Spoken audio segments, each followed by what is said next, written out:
Well, should we talk about what happened over the weekend in the press corps? Well, the reason that President Biden couldn't accompany these congressional leaders to Ukraine was because he had a black tie event, white tie event. I guess what color was his tie? It was a black bow tie event. Okay. And now you recall, so this is the White House Correspondents Dinner. Yes, it is. And I used to anchor the news on the weekend, and on Saturday or Sunday mornings, we used to look forward to it because typically back then there wasn't like a lot of news on the weekend. So this was an opportunity for us to play a bunch of sound and have some fun with it, Yes. on a Sunday morning.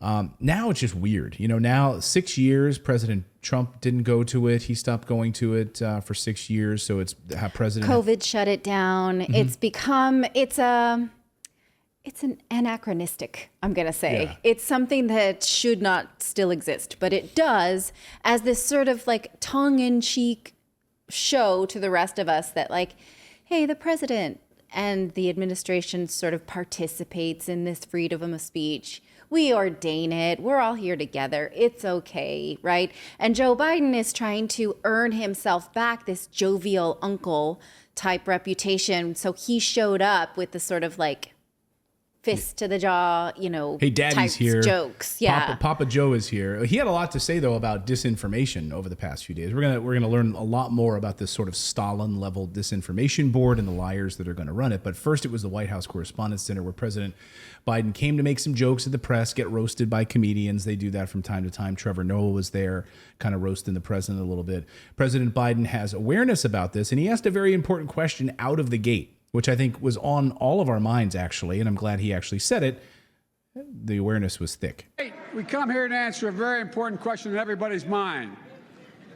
Why in the hell are we still doing this? Yeah, it's a good question. Why? Because we love glad-handing with each other. I mean, we love yucking it up and being in the same room. We are part of the same machine. I mean, that's at the end of the day. Same reason that the Met Gala is still on this week. It's like we love to celebrate pomp and circumstance and put on pretty clothes and, think that what we're doing is important. So we leave it to the media elites to have their fun. I guess, yeah. I don't know, but he did come out and he made fun of the press and made fun of himself. He was a little self-effacing, but he made fun of the press and their approval ratings. And a special thanks to the 42% of you who actually applauded. I'm really excited to be here tonight with the only group of Americans with a lower approval rating than I have. That was a tepid applause. Yeah, like, oh, yeah. They hate us all. Yeah. It's kind of true. And so you have to think about it. It's like, well, why? Why do they hate the American press so much? Why do people distrust the American media? Because we've just been dragged through a pandemic with lack of transparency and honesty from both the government and the media. Maybe that. Yeah, it could be. That could be it. Could have something to do with the constant parroting of the official narrative without question. Mm-hmm. Yes. Maybe. Yeah, that could be. Yeah. It could be like literally here are our talking points. Just run with them. Go and report on them, Then a few minutes later, it was an interesting moment because later on he praised the press for doing an amazing job and praised them for basically doing his bidding. This was a weird moment, but it was it speaks to this larger narrative. Oversees the liberal world order that laid the foundation for global peace, stability, and prosperity since World War II is genuinely, seriously under assault. And at home, a poison is running through our democracy. Of all this taking place with disinformation massively on the rise, where the truth is buried by lies and the lies live on as truth.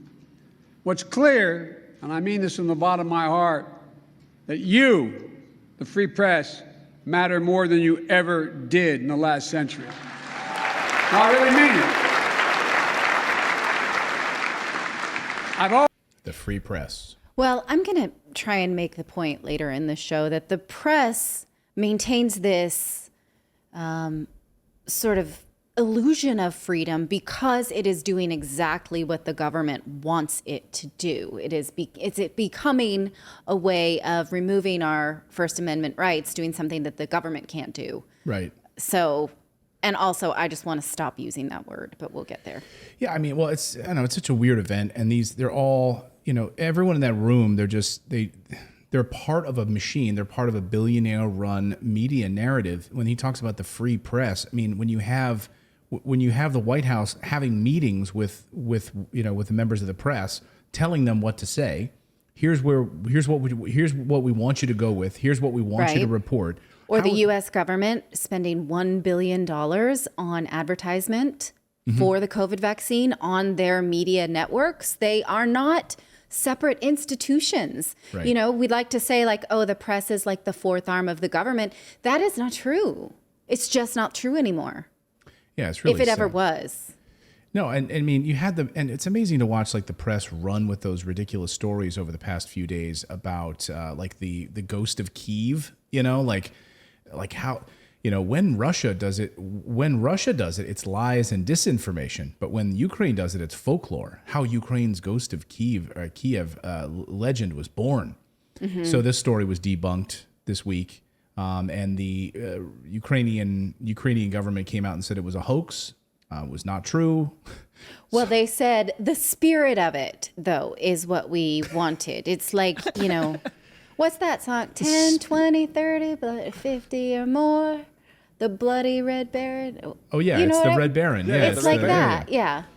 I only really know it from the song. My dad used to sing it to me when I went to bed, which is not a good bedtime song. No, but it's real. I mean, think about that. The spirit of it? Like, I mean, really? We're going to go along with this? No, I don't want to. Okay. But you're okay. You're not okay with it. I'm not okay with it. I mean, what they're saying essentially is, yes, we perpetuated that. Many official channels tweeted it out, ordained it, said it was true. Right. We didn't really mean it. What we meant is like, that's our fighting spirit, like fight on Trojans kind of way. Well, like, yeah, even but the Ukrainian government itself put this information out. Yes, they did. And many American sources repeated it. Right. So they're in lockstep with it, and they don't challenge anything. And it's amazing when you had that maternity story, and you had stories in Mariupol, and you had, the train station, all these other stories that emerged, right? And the Western media, it was all over their stations. It was all over the newspapers, like in a second. Wonder why we don't trust the mainstream media. And then you try to get independent voices. You try to come here to this channel, and you subscribe here because we are not run by billionaires. We do this independently, and we fund ourselves. And, then you find out that PayPal shuts down accepting payments for independent media. Mm-hmm. You get, we've been banned a couple of times. We've been taken off the air for a week 2 weeks at a time. 1 week back in August, and then another week just recently for our coverage of Pfizer and others. For our questions about Pfizer. We are not and doctors. Showing their data and showing their documents with questions. Right. So if you're independent media, look out, you get squashed. You need to be a part of this corporate narrative that is what the White House wants you to say, what the billionaire class wants you to say. And as Noam Chomsky talks about, you get to operate within this like narrow window. If you step outside of this narrow window, then you get squashed. Yes. And it's you narrow the spectrum of acceptable words. That is essentially a revoking of our First Amendment freedoms, right? But the government's not supposed to do that. So if the press can do it as part of a cultural war, it is accomplished. What do they care? Thank you so much for subscribing to our channel. We've been banned, we've been blocked, we've been censored. That's why we started our own website, to stay connected with you for free. That's right. So head on over to redacted.inc and make sure you're connected with us. You can sign up again at redacted.inc, not .com.